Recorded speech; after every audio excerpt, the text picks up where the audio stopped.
Greetings and welcome back to room 303 in Freshman English. We turn now in your hymnals to page 1087. Your textbook company is going to call this Odyssey Part 2. And the literary analysis topic at 2B, you want to write this down, is epic simile. Now, a simile is, of course, a comparison using like or as. An epic simile, as you will read, is an elaborate comparison that may extend for several lines and may use the words like as, just as, or so. Unlike a normal simile, which draws a comparison to a single image, an epic simile might recall an entire place or story. We'll have several of these that we'll talk about, right? So, for example, in Part 1, lines 268 to 271 that we already worked with, Odysseus uses an epic simile to describe the size of a tree from which he creates a weapon. It was like a mast, a lugger of 20 oars, broad in the beam, a deep sea-going craft might carry, so long, so big around it, it seemed. As you read now, you want to notice how Homer uses epic similes, sometimes called Homeric similes. So put that in your notes to bring descriptions to life. And that's exactly what's going on with these similes. Now let's turn quickly to page 1088. That vocabulary that's listed there, I promise you will end up on the exam, so make sure you take a look at that one, know those words. When you recognize those words being used, obviously pay attention. Part 2, on 1089, the return of Odysseus. In Part 1 of the Odyssey, let's just read. Odysseus and his companions face many perils in their voyage from Troy to Ithaca. At some moments, they're tempted to forsake their voyage. At others, their lives are endangered by powerful enemies. Ultimately, Odysseus and his men bring about their own destruction at the hand of Zeus when they kill the cattle belonging to Hades. As Part 2 begins, Odysseus is alone when he reaches Ithaca after a 20-year absence. So we want to write that down. He's going to be gone from Ithaca for 20 years. What do you predict will happen when Odysseus arrives home? Well, because you've read Edith Hamilton's Mythology Part 4 of the Troy Tale, you already know that when he arrives, he's going to have serious challenges, right? Namely, all of those bad guy suitors that want to marry off Penelope and kill Telemachus, his son, and ultimately, if Odysseus were to return, they'd want to kill him as well. All right, I'm with you now on page 1090 and following. We're going to go to work now with the end of the story and, of course, the arrival at Ithaca. Here we go. From the Odyssey by Homer, translated by Robert Fitzgerald. Part 2, The Return of Odysseus. 20 years gone, and I am back again. Odysseus has finished telling his story to the Phaeacians.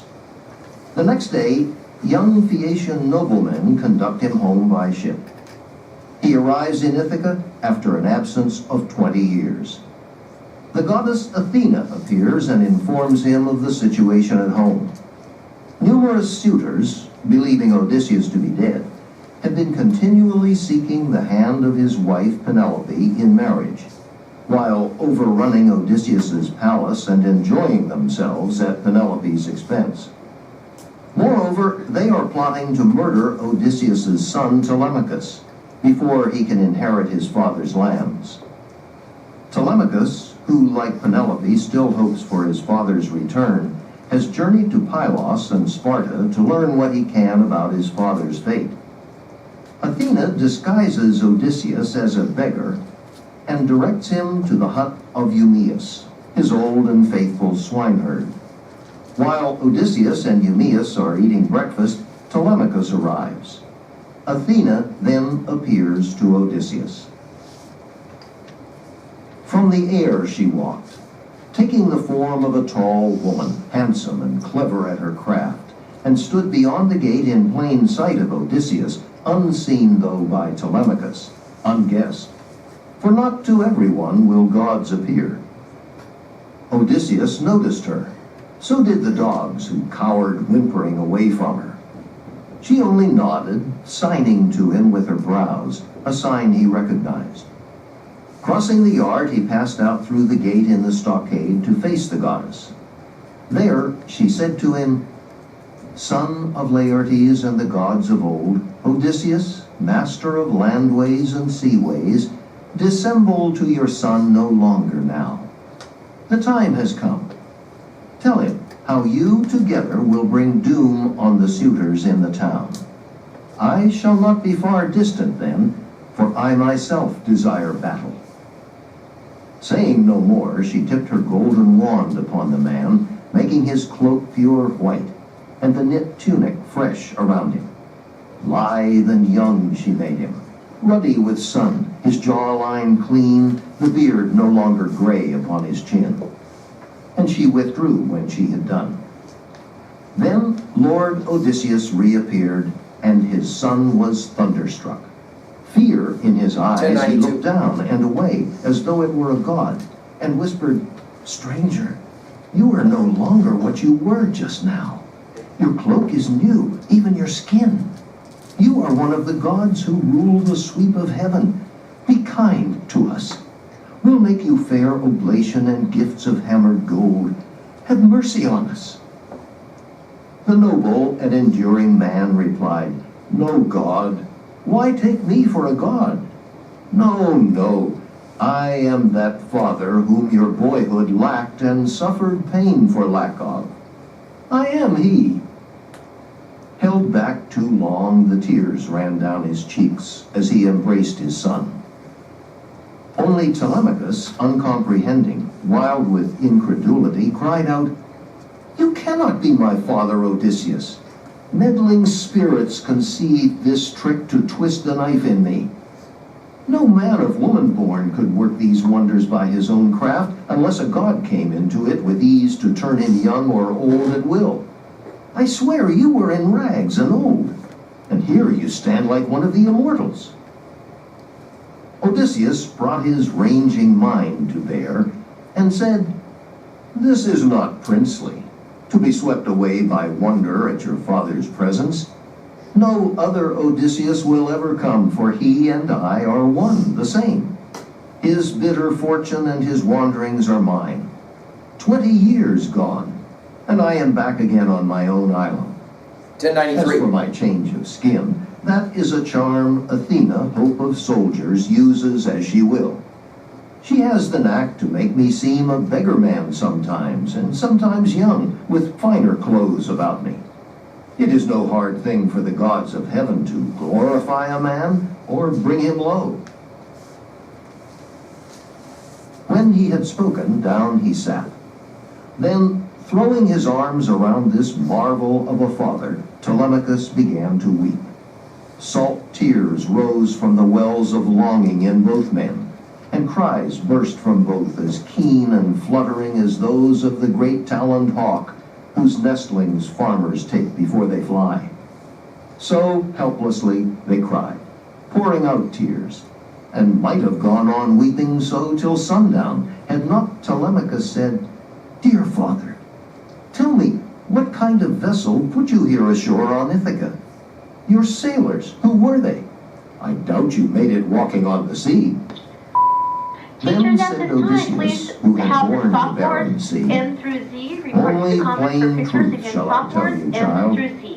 Great seafarers, the Phaeacians, gave me passage as they give other wanderers. By night, over the open ocean, while I slept, they brought me in their cutter, set me down on Ithaca with gifts of bronze and gold and stores of woven things. By the gods' will, these lie all hidden in a cave. I came to this wild place directed by Athena, so that we might lay plans to kill our enemies. Count up the suitors for me. Let me know what men-at-arms are there, how many men. I must put all my mind to it, to see if we too, by ourselves, can take them on, or if we should look round for help." 1094. Telemachus replied, "O father, all my life your fame as a fighting man has echoed in my ears, your skill with weapons and the tricks of war. But what you speak of is a staggering thing beyond imagining for me. How can 2 men do battle with a houseful in their prime? For I must tell you, this is no affair of 10 or even twice 10 men, but scores, throngs of them. You shall see here and now. The number from Dulichium alone is 52, picked men with armorers, a half dozen. 24 came from Sami, 20 from Zacynthus. Our own island accounts for 12, high-ranked, and their retainers. Medon, the crier, and the master harper, besides a pair of handymen at feasts. If we go in against all these, I fear we pay in salt blood for your vengeance. You must think hard if you would conjure up the fighting strength to take us through. Odysseus, who had endured the long war and the sea, answered, I'll tell you now. Suppose Athena's arm is over us, and Zeus, her father's. Must I rack my brains for more? Clear-headed Telemachus looked hard and said, Those two are great defenders, no one doubts it, but throned in the serene clouds overhead. Other affairs of men and gods they have to rule over.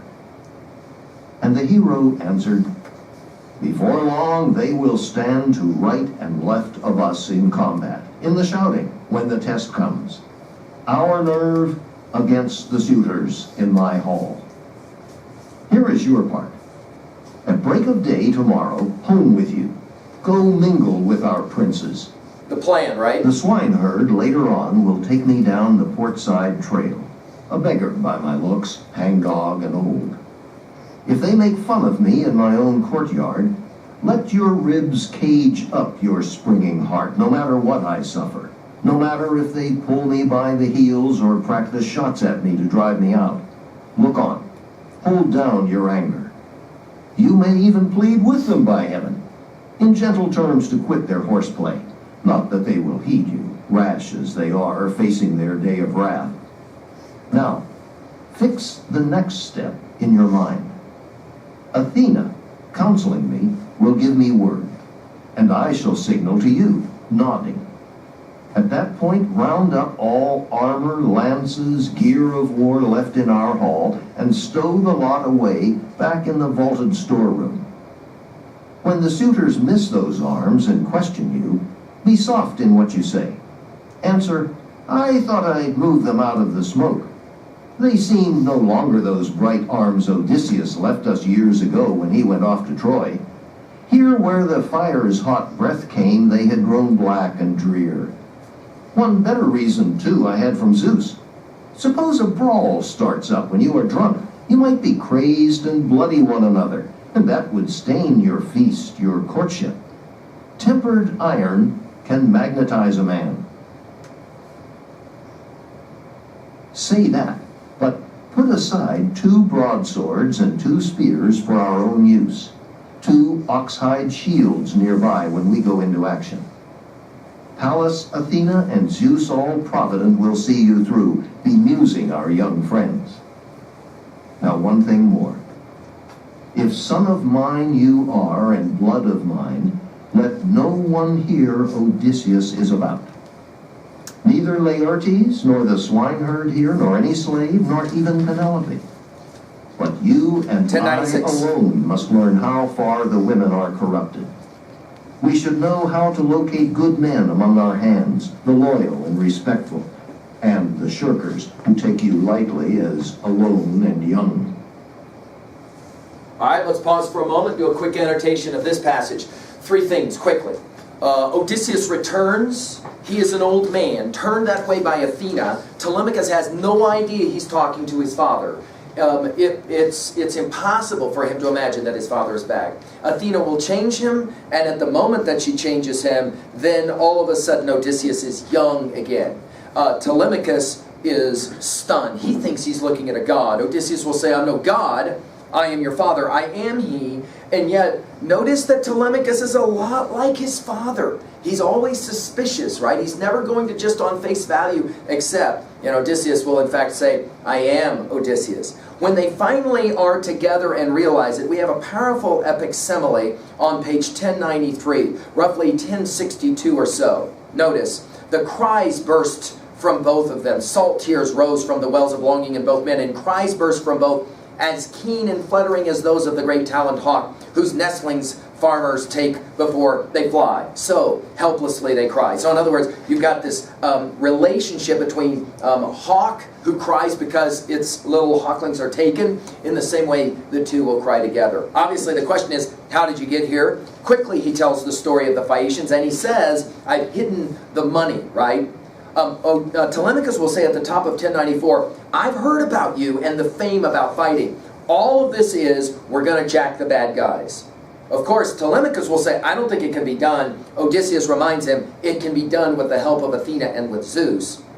And there is a part for Telemachus to play. Let's make this observation, that Telemachus in the Odyssey goes on his Odyssey. A, to go and find word about his father, obviously in Sparta, talking with Menelaus and Helen. But then there's going to be the end of Telemachus' Odyssey journey, which will culminate with a fighting sequence where the bad guys have to get jacked, along with Odysseus, his father, right? The plan is simple. You're going to take the weapons and hide them. You're going to keep 2 of the weapons for us. When they ask about it, lie. Deceive, in other words, all right? And then this will be our secret. Don't let anybody else know, it's you and me alone.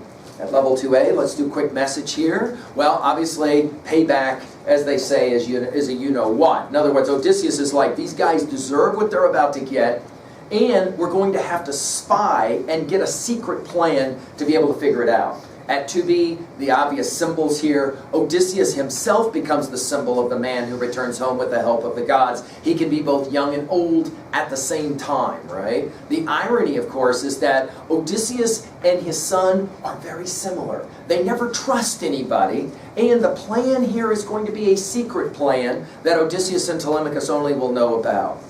At 3A, obviously, you can jot down the film for you. That's your favorite film of how spying or deceiving leads to the end of a whole lot of bad guys, okay? So in other words, maybe somebody disguises himself or herself differently or whatever. Video game where you get to play that same kind of thing. And people don't know what's going on. You got to keep it a secret. Finally, at 3B, let's ask this question. What is for you a time in your life when you had to keep a secret? And it was really, really hard because everybody wanted to know. But in the end, like Telemachus, you realized that it was kind of an important thing that you kept the secret. For Telemachus, of course, it is a matter of life and death. All right, come back and we'll pick up with a really famous, sad story about Odysseus and his pup.